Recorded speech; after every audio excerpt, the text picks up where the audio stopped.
Well, when you think of New Jersey, you don't typically think of a state prone to earthquakes, but they are happening, and you may not even realize it.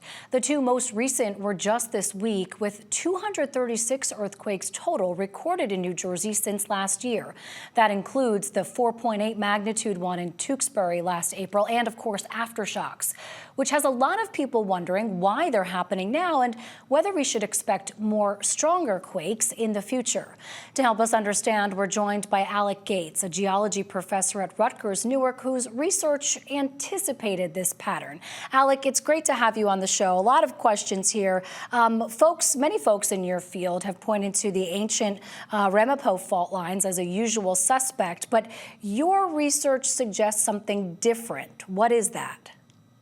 Yes, we find that the Ramapo fault is pretty much dead.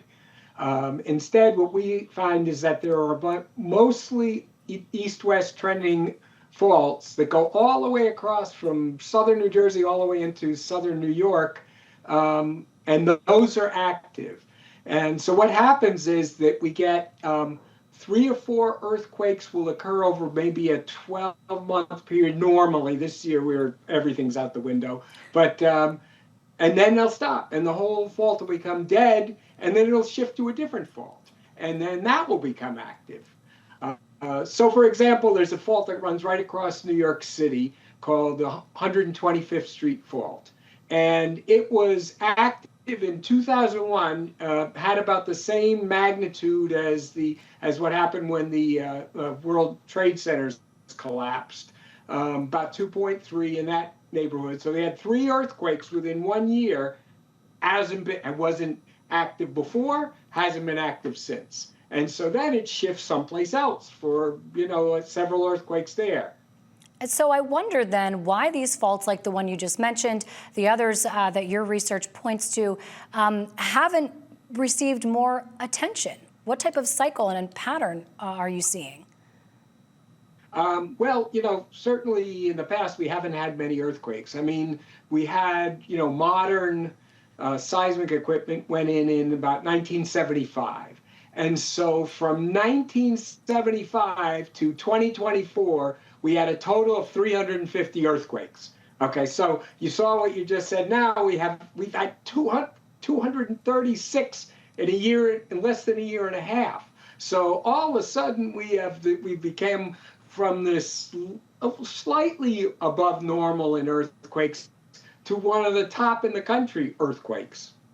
Yeah, I mean, I know you've taken your students out into the field to look firsthand at some of these fault lines. What does our landscape reveal about them and about the risks here? Because, of course, a lot of folks are wondering, what happens next? Yeah, so as I said, you can see these fault lines, especially north of about Morristown, New Jersey, all the way over to Staten Island.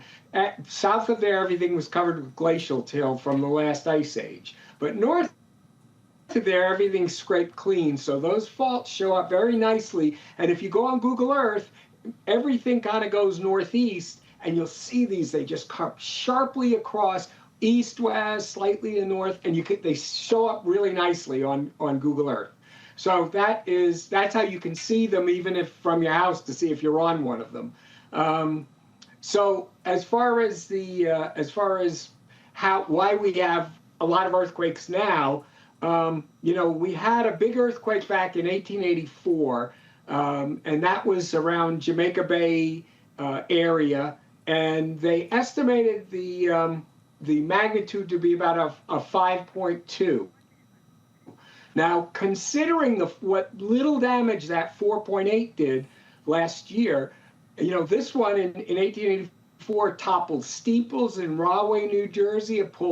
It knocked over chimneys off of houses. It pulled houses off their foundations. So I'm thinking that was a bit bigger, was probably 5.5 to 5.8. So 140 years went by where we didn't have any big earthquakes at all. And normally we get them a little closer together than that. And so this was the big one that we've been waiting for 140 years. I'm not sure we're going to get a whole lot bigger, but this is the biggest one we've had. Hey, maybe it'll spark some interest in future geologists. Alec Gates, thanks so much for sharing your insight. Well, thank you. Thanks for having me.